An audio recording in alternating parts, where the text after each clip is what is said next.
Didier Bango de Los Angeles. Allez, toquez, maman rigolo s'il vous plaît. Oh, papi Kamwasi. Toquez. Kamwasi. Kamwasi. Chéri nangalo bakasamo na moke kasi. Jino. Leader.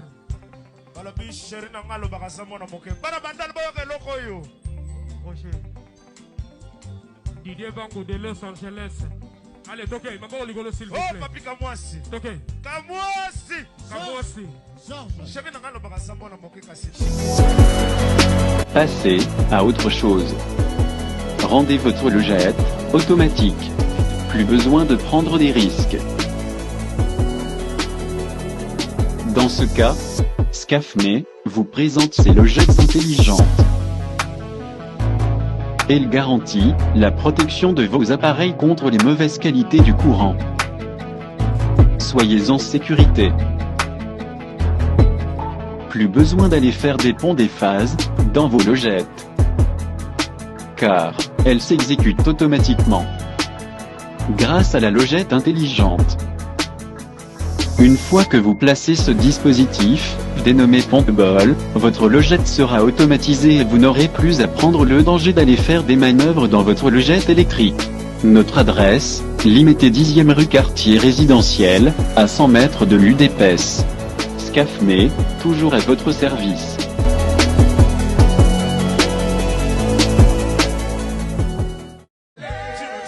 Leader. Balobi chéri nangalo bakasamo na moke. Bana bandal boyo ke loko yo. Rocher. Didier Bango de Los Angeles. Allez, toquez, maman rigolo s'il vous Oh, plaît. papi Kamwasi. Toquez. Kamwasi. Kamwasi. Chéri nangalo bakasamo na moke kasi. Je suis choqué. Je suis choqué Kamwasi Tshilombo est choqué. Répétez après moi. Politique et Zamabe. Répétez après moi, chers amis. Politique et Zamabe. Non, non, non, non, non, non, non, non, non, non, non, non. Politique et Zamabe. Et surtout, politique et Afrique. Politique et Congo. Non, non, non, non, non. Nazon Dimate. Non, non, non, non, non, non, non, non, non, non, non, non. Nazon Dimate. Émission ya lelobo partagé yango. Le 3 mars 2024. Mois de la femme. Ba maman nyonso ba bisou. Moi oyo. Nde moi to salaka chaîne na biso. PK News en fait. Papi Kamwasi télévision 4x4 tout terrain à Mwanda. Donc, la fin à moi oyo chaîne et ici doit totaliser une année. To bundi quand même. Bota les sika to outi et sika to komi. Et sika to outi ba forcer, ba en tout cas faut pas forcer. Et sika to outi, sika na outi. Nous tala pe bango na tala kapé. Nous tala bango mais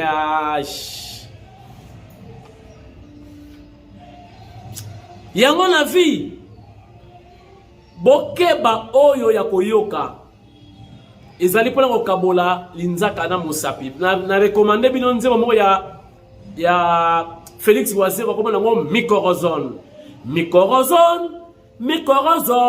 l'amour de l'amour boyoka nzembo wana balobi yango na mokili kolanda kate oyo zali koyoka ezali pona ko kabola musapi na linzaka.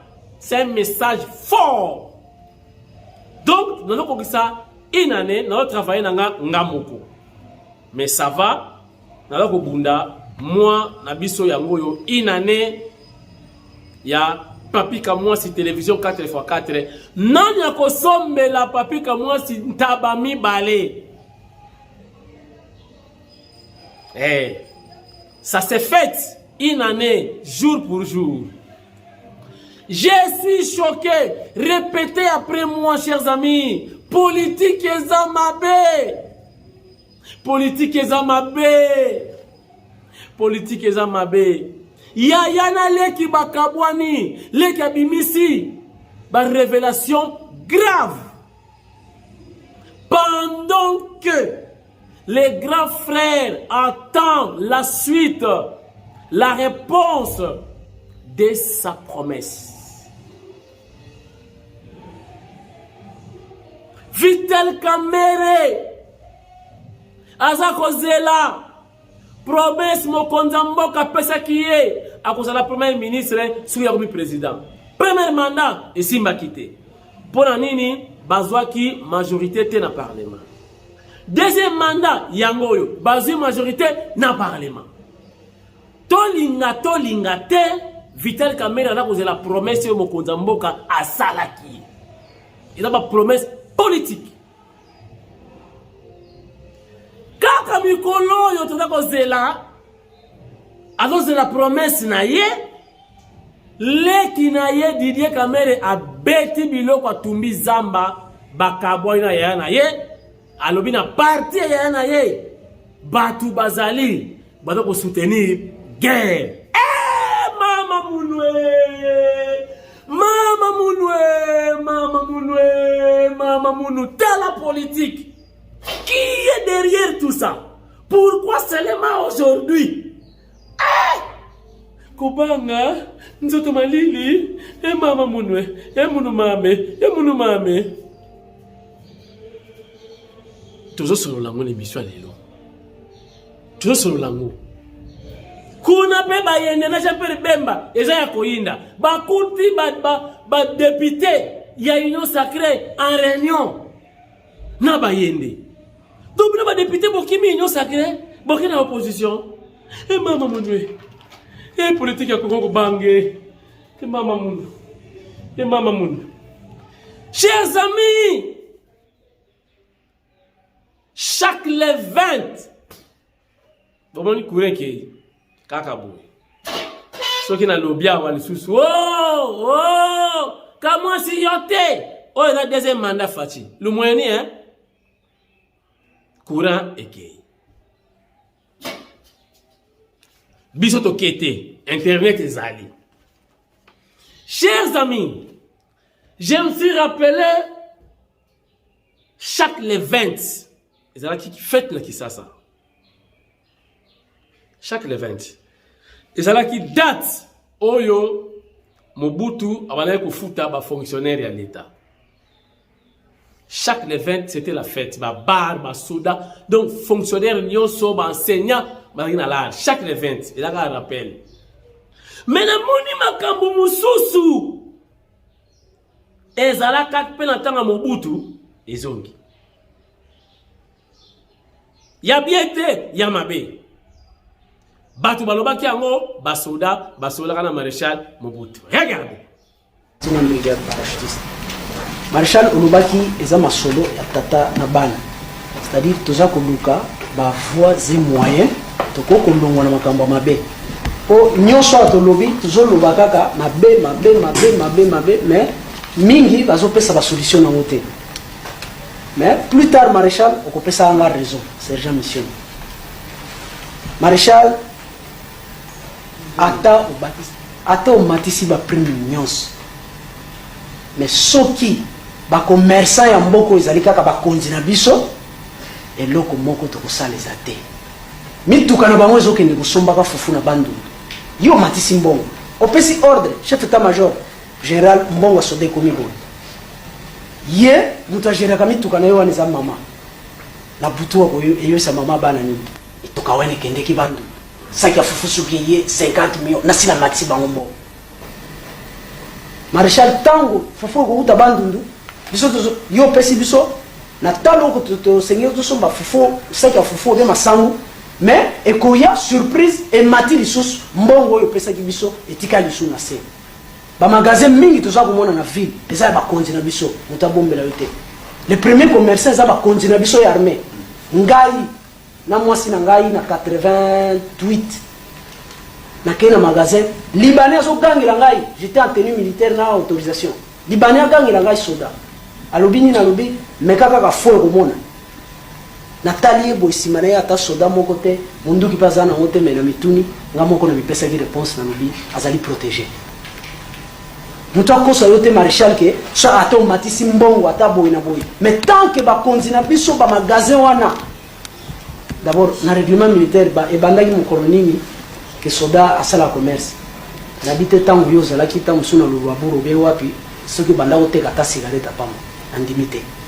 mais les ba magasin ezali ba continue biso ya armée mais ceux qui ont matisi mbongo eza mosala pas mozosala maréchal mais loko na kosenga na yo loko la solution maréchal lelo ceux qui opesi ordre que la pesi mission ya kokitisa biloko tala na forces armées zaïroises de kosala même pas 24 heures de temps eza musika obimiseli biso batalo biloko nyonso lobi boye talo loko boye armée contrôlée tina pourquoi okomona calme kotipe ba civil pe ba chef de file wana mais pour na nini contrôle la prix égalité sur le marché pour ba konzina biso bango moko sont des grands commerçants salila biso makasi na pour wana ou bien biso moko to sala yo contrôle to yebisaka yo magasin oyo boutique oyo mesa oyo ezali ya mokonzi tel puisque toujours ko kali sous-souté pour oyo biso to koloba awa biso na biso esuki awa biso na biso ba soda mais au moins on a commis déjà na ba commerçant et comme akandenge nini c'est que parmi biso ba commerçant pe bazali alors oyo nyonso to lobi awa soki solution wana ezwami te maréchal ezali passe ya pamba oyo toza koloba la situation sociale il faut d'abord tout décrisper situation oyo ba commerçant ba kondina biso baza ba commerçant yo bando bandaki caporal lelo okoma général okoma maréchal na mbongo salaire na yo ba bato bono so somba avion bono so somba toujours on ba kondina ba bato na ba avion na salaire ou bien mbongo mususu ba yibaka bango wana ne bazo boma biso au départ ata to komi au contrôle boyego ceux qui ont un contrôle malamu te po bango moko moye ba yebisa yo vérité zalité po yembe déjà azali kuna na se alors yango bango nde bato bazo betsa biso mitu bango bazo kotia biso en conflit na peuple na yo to komi kaka biso nyonso distinction za sute alors sala makasi vraiment maréchal to sengi na yo ko sala biso contrôle bongo ata mokeo ezo futa biso ezala valeur na yo ça les biso contrôle ba magasin wana ba grand commerçants za bango bazana ba mituka bazana ba bateau bazana ba avion et musala nango ko sombaka ba fufu ba masango ko ya ko tekela biso tuna bango nano ba tekela biso na premier yo kuto banda ko tinga ta ya ka cause mangolo bibon ça qui a loso soki na marché ezali 50 millions kuna ba ngo 10 millions tuna bango ba loso na ba madeso ba tekela biso ba somba na goma et sika yo pe okende usomba ba tekela biso na premier akanisi na sisi marché.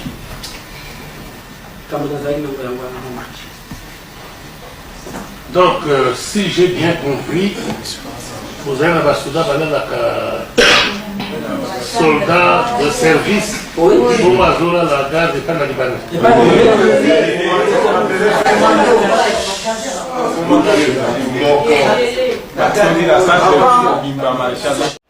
Joyeux anniversaire, pétillant anniversaire, Nosibaba Ayeli Soussou, 60 ans d'âge jour pour jour, moi na poto, ya solo, motomoko malamu, soka promettre yo, a réalisaka.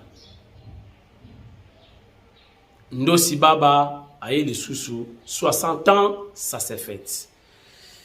Tindera biso ba image, ya fait, mais ko tchaba son musicalité, pour baroser nga ba droit d'auteur to chamata na émission ya lobby ata ya lobby kuna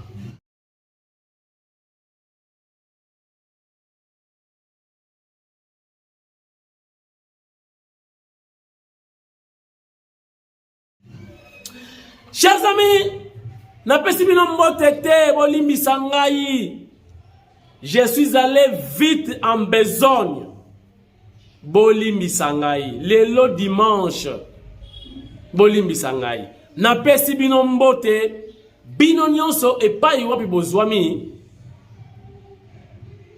boboto bondeko na mabota na bino nyonso mbote uti epai ya Kamwasi Chilombo les conseillers indépendants autoproclamés du chef de l'État sans salaire sans ordonnance mokonzi mboka Fachi Beton. Après Bruxelles, à Kendeki Lissousou, la Turquie, qu'on a pu accorder quelques audiences, na ba hongrois, ba sololaki, pour le moment investissement. Regarde. Deuxième jour de la visite du président Félix Tshisekedi à Antalya, en Turquie, où il a reçu ce samedi en audience le Premier ministre hongrois Viktor Orban, qui a tenu à féliciter en personne le président congolais pour sa réélection lors de la présidentielle du 20 décembre 2023. Lors de leur entretien, les deux hommes politiques ont abordé des sujets d'intérêt commun, parmi lesquels la volonté de renforcer la coopération bilatérale par le biais, entre autres, d'échanges commerciaux entre la Hongrie et la République démocratique du Congo. Le président Tshisekedi a ensuite accordé une audience à une délégation d'investisseurs turcs menée par M. Ahmet Albayrak, président du groupe Albayrak, une société de construction active sur 3 continents et qui emploie à ce stade 20 000 personnes réparties en Turquie, en Somalie, en Guinée-Conakry, en Azerbaïdjan, au Pakistan et au Maroc. Nous sommes en même temps spécialistes de réaménagement urbain, aussi embellissement de la ville. C'est pour cette raison que son Excellence nous a demandé de faire la même chose en Guinée aussi, parce que nous avons une expérience, un savoir-faire pour la gestion de système municipal. Sur la table des conversations, l'assainissement de la ville de Kinshasa, le désengorgement de la route menant à l'aéroport international de Njili, ainsi que l'agriculture. Donc nous avons déjà assumé la responsabilité de l'assainissement public d'une certaine partie de la ville de Kinshasa. Donc nous avons déjà commencé aux études. Les équipements pour l'assainissement public, surtout les véhicules, 70 véhicules, ils sont déjà à Kinshasa, ils sont déjà dans la douane. Donc nous avons déjà envoyé 2000 conteneurs de ramassage de déchets en Congo. Dans 20 jours, on va commencer d'une manière structurelle l'assainissement public de la ville de Kinshasa. Nous avons aussi un système de bus rapide que nous gérons à Conakry en Pakistan. Les habitants de Kinshasa, ils souffrent de l'embouteillage dans le centre-ville. C'est pour cette raison que depuis le centre-ville jusqu'à l'aéroport, il s'agit d'une ligne de 24 km. Les habitants de Kinshasa, ils vont circuler dans 55 minutes. Nous avons utilisé les bus 100% électriques, donc ils seront tous écologiques.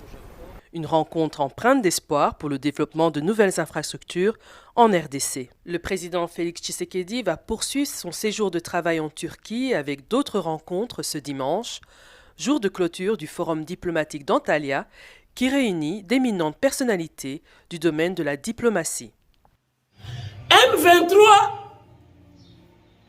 ba responsabilité est comme Yarokima. Obi sauté, surtout papi Tamba Mikolo yo, et TV. Papi Tamba na, mbana chala mwana. Mikolo TV, les dangers, ça tire de partout. Batounion, c'est pas comme Kima M23. Obi sauté, bilo to bengse ba onaki sasa. Fachipe ete. Ngana yeba kite bayaki na bangwawa, bazaki na ministre intérieur. Sikoyo M23 ngo bazala kapena des mèches na banane. Kabila ote. Nanga kasake une bongo nanga de biso. Ete o ba jeune bele ya PPRD ba keko lukuta tanga ta komo ya mutu moko.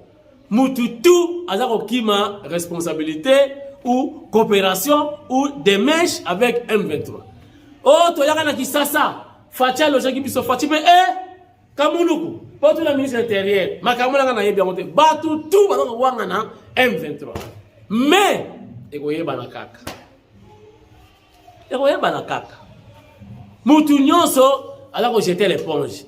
M23 ngana yebi bangote. M23 ngana sonana bangote. M23 biso to. Donc e bota na ndenge wana cop na mutute aba sola na mutute. Ça va? Problème exact. Ekoye banakaka. Ya Sami na yebisaki bino force ya Sadek na yebisi bino kalate ça va chauffer hein? Pour déjà vitesse pendant que nango na dobo na kala mingi te ça va chauffer. Regardez. Les chefs des forces de défense des pays contributeurs, les troupes de Sami Diarsi, du Burundi et de la RDC se sont réunis du 1er au 2 mars 2024 à Goma. Au cours de cette rencontre, il a été question d'évaluer l'évolution des opérations sur le terrain et de peaufiner des stratégies pour les renforcer, pour palper du doigt les réalités de terrain et faire l'état des lieux de la situation, ils se sont rendus à Mobambiro, dans la cité de Saké, en territoire de Massissi.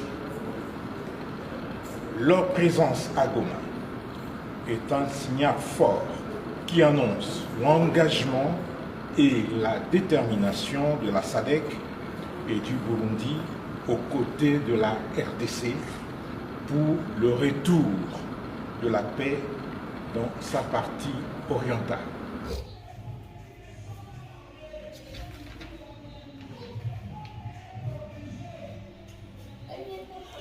Moi de la femme bandi mabe na ville ya Kinshasa, mwana mwasi moko bakutanaki na mobali moko ekomike kaka soki ndenge nini balali esika moko.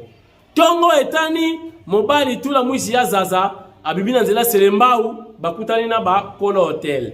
Papa oke wapi? Non, ça ma cigarette wa maman za rozelanga wana poto ki nzela moko. Nzoka kei $120 ya comment dirais-je $1200 ya fi wana kei na téléphone ekei. Moi de la femme basi bozala mayele mibali na kisasa awa mingi basala kate mingi ba maestro ba koma ba komina mayele makasi ya mabe pona ko luka ko zo mbongo tant bien que mal na ba moyen yoso. Yope mutu bokuta ine kaka lelo ekomi ndenge nini bokini kozala esika moko titongo.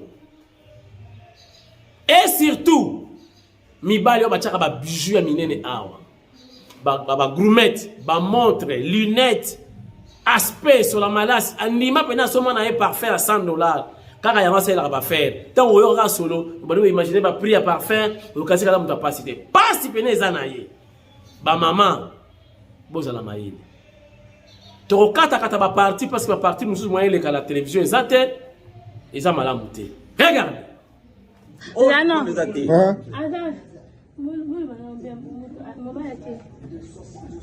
yo zuye wapi?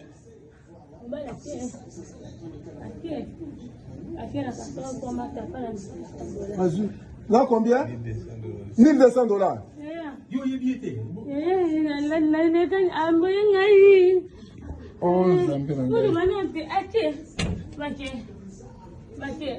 Bazali komeza ki mutu mo. Bazali na sof. Mo banote. Aboyaki na mutu. Lo banote, bo lo banote.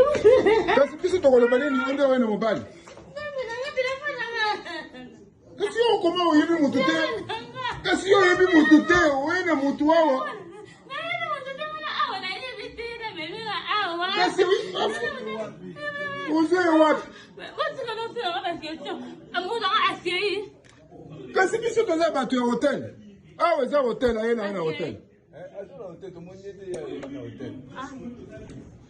Lande bima lande ye. Zobino ko lande ye place ya bozomaki. Azina mbongo na yakimu. Lande ye mbangu place wana okukuta ye.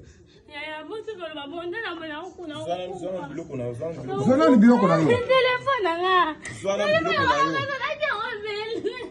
Zwana ni biloko na yo. Zwana ni biloko na yo.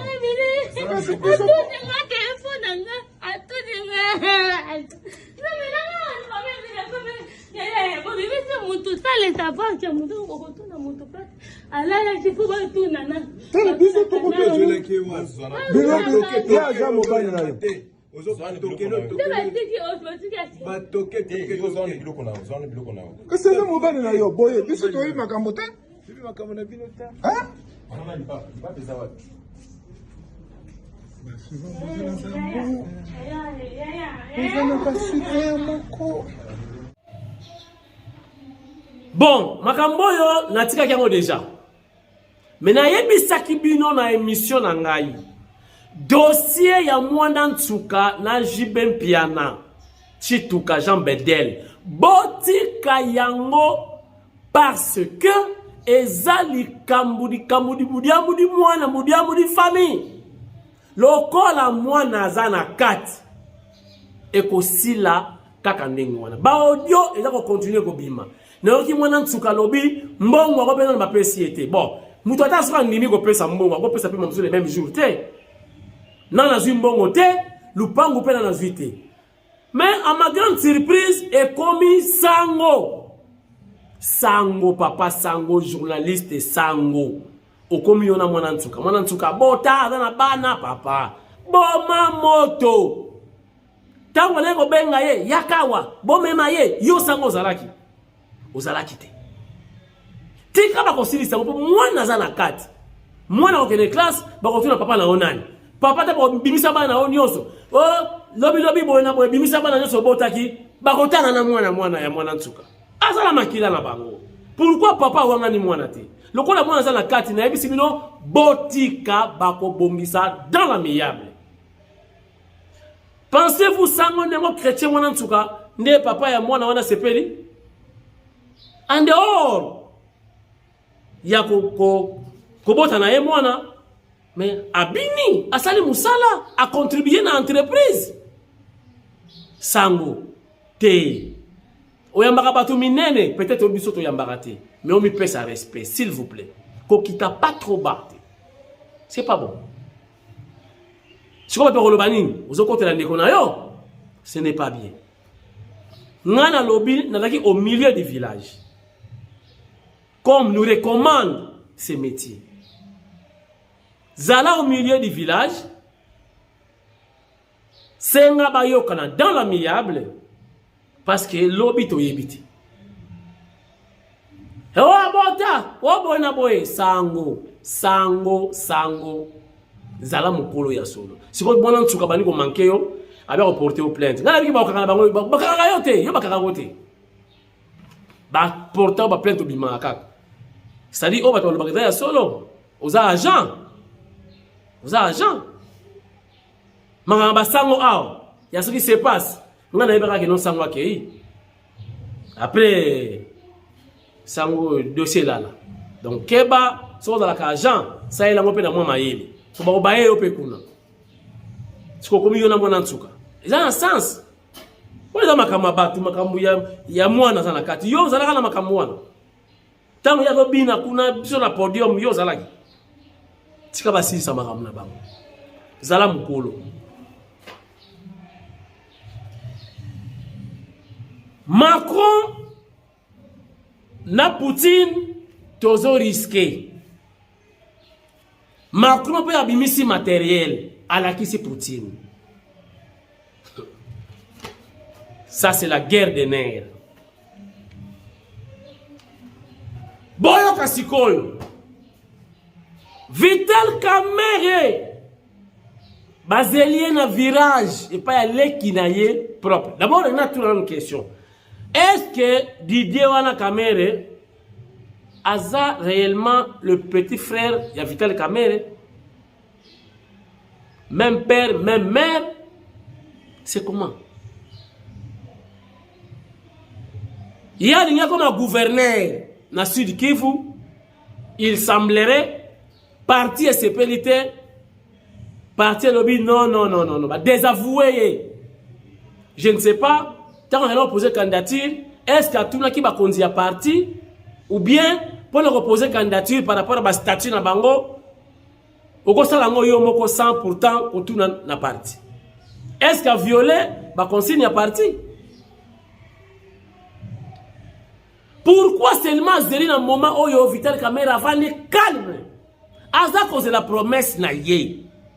Quel que soit le problème, bobenga ye moibi, bobenga ye boyena boy, bobenga ye boyena boy, bobenga ye rwandais, bobenga ye burundais. Ye azana na kamuna ye basoda na président de la République. Basana dossier na bango mibale. Est-ce que le président est bakite kadalaki rwandais? Est-ce que le président est bakite kadalaki burundais? Est-ce que le président est bakite kadalaki ougandais? Si c'est vrai, si cela est vrai. Mais ce qui est visible, ce qui est important, à accompagner le président de la République dans un moment difficile, pendant que dans Genève et Indaki, le président coup dans Genève. Au moins, on reconnaît à soutenir le président qui ti bazu pouvoir. 100 jours et bambon bungi, c'est bien. Toyebi.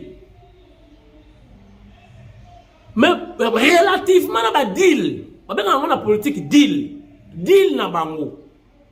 Baye ko sala cash bango mibale. Mokonzi alobi bon. Loka tozi majorité dans le parlement si mananu cabinet. Obi directeur du cabinet azanan. Directeur du cabinet azam mutu muneni. Eza ba erreur Mobutu asalaka ataka bisengima na directeur du cabinet. Ba problème tozana ngo leo na Congo e uti pe wana. Bozu James Kabarebe, boche chef d'état-major général. Ba problème ya armée e uti pe wana. Nadil na bango malgré à côté de prison, président de la République azongisi ministre VPM. Wana yona ngaite. Wana Fachi na Kamere. Bazwa ka majorité te, bazi majorité. Kamere pe attention no bango ouvertement te malabi voilà, le moment est venu, to sali pe campagne, to super majorité na nzela ya union sacrée. Qu'est-ce que vous croyez? Kamere ozerati. Atabo fingiye deal ezawana, Kamere azako zela abima premier ministre. Ils ont dit promesse à président de la République. Je ne sais pas si je me fais comprendre. N'a pas sentiment, n'a pas réalité. Ce que vous mélangez, c'est pas. Pendant que Kamere a la gymnastique, dans le terrain, à Zakouzela, à Kota, Banomeye, premier ministre. Leti na yemo kwa tumbiza mazui alimeta che petrol. Pou! Kamera simbi mutu. Dili ezali men. Leki na ngaya abomi ngai. Ngai na suki. Sikoyo, en principe, ba service. Faut bengisa leki ya Kamere wana. Pour approuver biloko ya lobi a cité banane baza de mèches na makamuzo leka na est. En principe, soki atangi yaya na ye ou les partis pour alobi que donc batwa parti. Mais le parti est dirigé par Vital Kamere qui est le président. Koureye. Voilà. Eko suka ndenge nini. Bible eko sakate. Chers amis, Bible lobaki mokolo ya suka ba parents ba koteka bana. Likolo ya mbongo. Pouvoir politique et loko mabe. Est-ce que na ba déclaration oyo leki ya Kamere ya sali? Est-ce qu'il n'y a pas une main noire? Est-ce qu'il n'y a pas un commanditaire? Est-ce qu'il n'y a pas un parrain pour nuire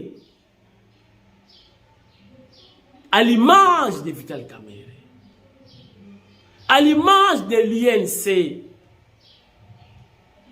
Comment ton propre frère peut faire des dénonciations, des révélations pareilles pour gagner quoi? Politique et loko mabe. Nan limite que lobi Vital Kamere azwa ki ver amena ki atamai. Wana izali accusation grave. Ils ont trahison. Bah on même suspendre l'activité. Il y a INC. Mouta lobiamo leki ki beli donc leki di Kamere. Yango photo sa la banquette toyeba si il est réellement le petit frère de Kamere, des pères et des mères. Comment on peut dire on a mutalaka pour na prix nini? Et si réellement Kamere est impliqué dans le dossier wana, je suis désolé. À qui faire confiance dans ce pays? Baeko et Bimi, Bagene Belé, il y a pas perdu, qui est déjà pour la rébellion. Donc vous allez mourir pour rien. Vous allez pouvoir à Bagene et Belé, rien. siko boke rebellion ndo kozwa nini kuno koyoka nde masolo ya poudre ya masasi ya Yasami Sadek.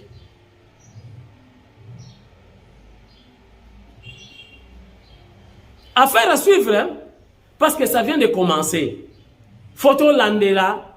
D'ailleurs, INC, face à la conférence de presse, a rejeté l'accusation. Mais dans une idéologie, il faut pas bien ça bango, pas bien ça de quoi caméra, après ça va preuve. Ça c'est grave. Parce que ma guerre a coûté même gouvernement cher.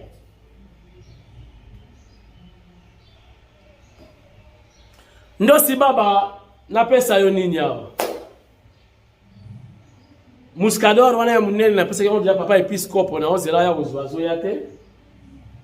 Etikali ya muke peut-être ya wana pesa yo 20 blancs izawana, 20 rouges également. Na pesa ndosi baba pour na 60 ans d'âge oya kokisi. Bon dimanche na Régine Kapinga na Villefort. Ata o sali kisi libanga o iratakate. Bon dimanche na Jaco Mudingai. Voisin ya Saddam Hussein, Congolo Mobutu. Paix à son âme. Jaco Mudingai vitesse. Ozoyo kanate. Ozoyo kanate. Willy Moucheni. Code mondial. Dessin animé. Akufakate. Code mondial. Willy Moucheni. Moucheni wetu. Christine Mpinda, bon dimanche également. Et monsieur Gossila, Nalibanga, il y a IGF, Jules Alingete Kei, prêtre de prêtres, Moussala Kitoko, Fatia Lobia Botika Yote, Bishop Tobisi Fachi, Atika Yote, Botika Nate. Dossier ya kamere eza à suivre na leki na ye. To conclure la mon émission te. Photo yeba, qu'est-ce qui se passe? Qui est derrière tout ça? Qui peut accepter de trahir son frère pour l'intérêt ni? Soki keza ya solo. Si c'est vrai, si on a un cadre INC, il faut pas qu'on appelle un parce que Azali complice. Comment pendant tout ce temps, yo yebaki, que ba cadre à partir de bino, basa des mèches, na ba rebelle, yo de nos raté. Le coup là ba rejeté ba boy la candidat, ou bien c'est la vérité. Non. Non. Bon l'année là, yé mo pas aux anakati. Lelo, et monsieur sinon na channel point d'interrogation. 3 points boye landani. Non, c'est que Makamezalia quitter les groupes armés. Ah, Mosso prophète. Quitter les groupes armés. Wunu kibeni émission zisukiri. Munungeri mbasi tout mon âme. Botika la brancher dossier caméra en suspension. Bye bye. Troubles du système immunitaire, chute de tension, maux de tête, fatigue, perte de poids, frigidité et diarrhée. Dites adieu aux inconforts et retrouvez une nouvelle jeunesse avec une tasse de Maxi Bien-être au quotidien. Une solution bio composée de plantes traditionnelles, 100% naturelle et reconnue pour sa vertu. Une formule adaptée pour hommes et femmes. Depuis plus de 10 ans, le Maxi Bien-être Café renforce le système immunitaire, restaure la fatigue physique, améliore le sommeil, aide à stabiliser la tension et la glycémie, nettoie les reins, soulage l'hémorroïde et la constipation. Chez les hommes, le Maxi Bien-être restaure le dysfonctionnement sexuel, l'impuissance et l'éjaculation précoce. Maxi Bien-être est disponible partout dans le monde. Passez vos commandes sur www.maxibienêtre.com.